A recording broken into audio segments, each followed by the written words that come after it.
Hello guys, welcome back to another video. Now, this video is going to be a little bit different to the regulars. It's not a vlog, it's not a morning live, it's not going to be what I'm eating, it's not going to be what I'm doing at the gym. Today's a rest day, kind of sucks, I don't really like rest days, but I'm going to go on the treadmill this afternoon whilst watching the Liverpool games on tonight. So as we know, 2024 is starting to come to an end. We're nearly at Christmas, we're nearly at New Year's. It's getting to that point where it gets to that horrible January where everyone seems to find this random motivation and it always starts off with, yeah, I'm going to do this in January, I'm going to start the year like this year's going to be the year I do this, and it never ever happens. So I thought I'd bring you a video on how you can better your 2025 and how to set goals that are like realistic. So, written some things on my phone. First one, reflect and assess. Now this one's quite easy. Basically, take on board at the start of 2024 what goals you set yourself and work out, did you achieve them? Whatever goals you picked, if you achieved them, that's great. Obviously, that's perfect. But realistically, how many people set goals at the start of 2024 and by the end of 2024, they either didn't happen or did happen? This all comes down to setting realistic goals. Some people are like, oh, next year I want to make sure I make £1 million. Like, realistically, is that going to happen? Because if it was that easy, everyone would be millionaires. So I feel like the first thing you want to do is reflect and assess. So whatever your goals were for 2024 or 2023, let's say a year ago, did you complete them by the end of the year? And if you didn't, you need to work out why. So let's say, for instance, your goal was, right, okay, I currently bench press 60 kilograms, but by the end of next year, I want to bench press 100 kilograms. That is something that pretty much anyone can work towards within a year. Anyone can go from a 60 kilogram bench to a 100 kilogram bench within a year. That's the most possible thing that anyone can do. I'm 5'6", I weigh 150 pounds, I can bench press like 110 kilos. So I'm a small person, don't weigh a lot, but I can bench that. So like all these people you see online, you see people like Jack's Fitness and that barely bench press 50 kilograms and claim they bulk and all this stuff. If you do it correctly and actually correctly bulk, you can do it. So this achievement is one of those things, setting realistic goals. That is what you want to do. A realistic goal, setting a 100 kilogram bench press. Another goal might be starting a side hustle that by the end of the year you want to be making at least 4 figures by. Making £1,000 in a side hustle across a year is not very difficult. Even if you was just at home with some cards and a bit of pen and you were making your own custom cards and you sell them for like £2 or £3 each. All you have to do realistically is sell like 200 of them at £2 and you made £1,000. Like, you can do that across a year, you know? So setting realistic goals and assessing your previous years to why it happened or why it didn't happen. Number 2, which kind of ties into the first one, is set smart goals. Smart goals. Like I said, realistic goals.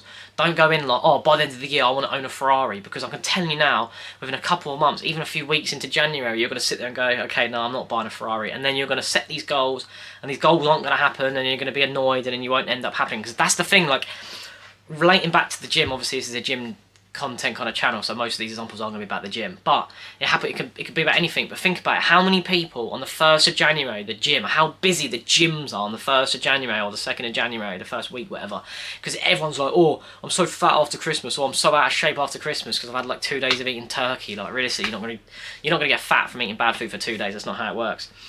But that's why January is so busy for the gym, and then when you get to like February, March, April, and it slows off, the gym's empty. Like, I can tell you now, one of the best businesses to own or to have in the beginning of the year is something to do with the gym, because everyone's like, oh, I want to go on a diet, I want to go to the gym, blah blah blah.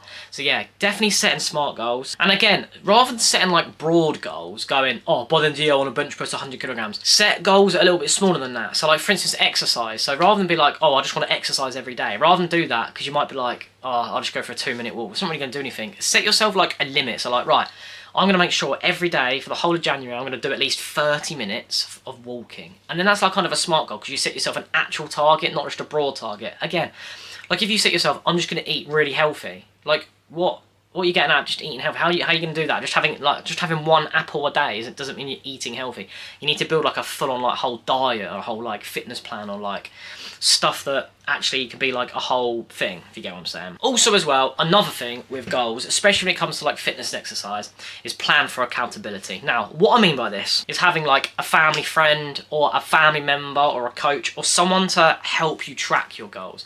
So again, if your goal was to run a business making and selling birthday cards or Christmas cards, have someone there to help you, or to like write down your stuff, so you can be like, oh, I sold 3 cards today, they can help you write it down. Or someone that can, like fitness goals for instance, you could be like, right, I need to make sure I do 30 minutes of exercise, so can you make sure I do it? Someone to like give you that push, be like, right, today you said you're going to do 30 minutes of exercise, so get yourself on the treadmill, get yourself down the gym and get that exercise done. So yeah, that's another thing, a quick one, is make sure you've got someone there with you, either doing it with you, helping you, guiding you, or just like taking your statistics down or anything like that. Again, some goals might be like health related, like, oh, I want to make sure I do a bit of meditation every day, or I want to sleep more hours. Goals like this are very, very easy. So like, let's say for instance, one of your goals is like, right, I want to get more sleep. That's the sort of goal you can set instantly, because you could be like, for instance, I could be like tonight, right, I want to go to bed, I want to make sure I get more hours sleep. I currently go to bed about 12, 1 in the morning, I get up about 7 or 8.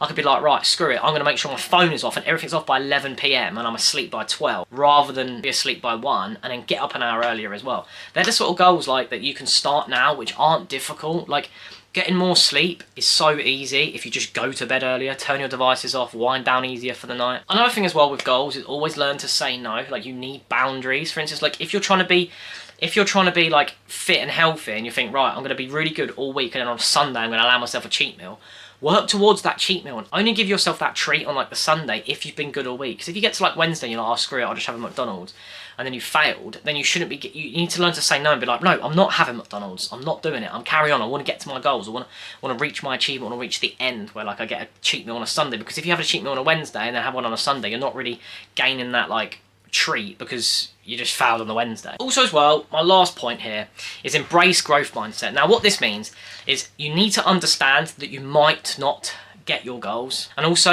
you need to understand that you might have to adapt. So for instance, like prime example, let's say you work full time and you go to a place of work, right, and every day you have to leave the house at 7 AM, but I want to be able to get like 8 hours sleep rather than 6 hours sleep. You need to be able to go to bed like 2 hours earlier and get that full 8 hours. And also as well, sometimes you need to adapt, because like some days you might have to get up earlier for whatever reason.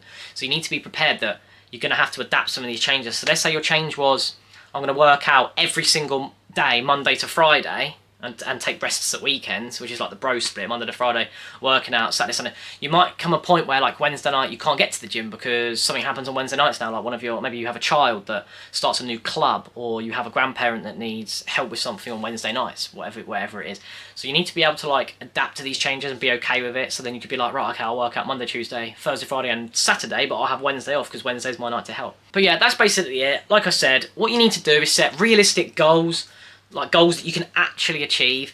Have someone help you, like a family or a friend, that can guide you through it, that can help you through it, that can read your stats, can motivate you, keep you going. And make sure that none of your goals are too broad, as in like, don't just go in like, I'm going to be a millionaire by the end of next year, because if it was that easy, we'd all be millionaires. And trust me, I'm personally not a millionaire. I have this mindset. It would be nice, but at the end of the day, is what it is. Anyway, hope you enjoyed this video. Hope you can take some of these things on board. I have probably waffled and talked a load of gibberish, but I just did this video off the whim. I wrote a few things down, did a bit of research, I just thought I'd just make a video on like trying to help you guys set your goals. But anyway, if you enjoyed this video, please give it a thumbs up, comment if you're new, subscribe if you enjoy the channel, and I'll see you tomorrow. Peace.